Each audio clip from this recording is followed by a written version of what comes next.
In today's video, I'm going to teach you how to create a GitHub tag in just 5 minutes. Whether you're a seasoned developer or new to using GitHub, tagging a release can often be a crucial part of your workflow, helping you organize your code and make it easily accessible for others or for future reference.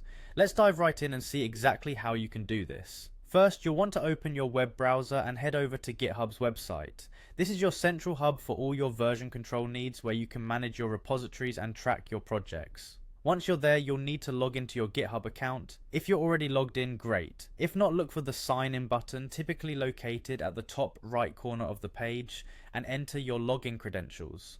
Make sure to take a moment to perform two-factor authentication if you have it set up for added security. Once logged in, navigate to your GitHub dashboard. Your dashboard is personalized to show you your repositories and any updates you might need to be aware of. From here, find the repository that you'd like to work with. The next step is to make your way over to the repository by either clicking on the relevant link in your dashboard or by using the search functionality provided by GitHub. After you have accessed your specific repository, look towards the top menu and you should see a section marked Tags. Click on this to view the existing tags associated with your repository. Tags in GitHub are often used to mark specific points in your project's history, like releases or updates, making them a key component of version control.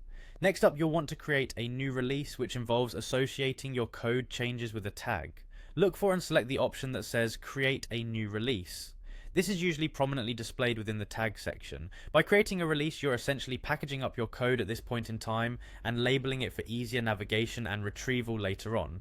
The final step is to publish this release. You will have the opportunity to fill in details about the release, such as naming the tag, providing a title, and adding a description that explains what changes or features are included in this release.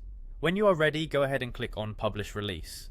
And that's it. Your new tag should now be visible in the tag section of your repository, and others will be able to see and utilize this tagged version of your code.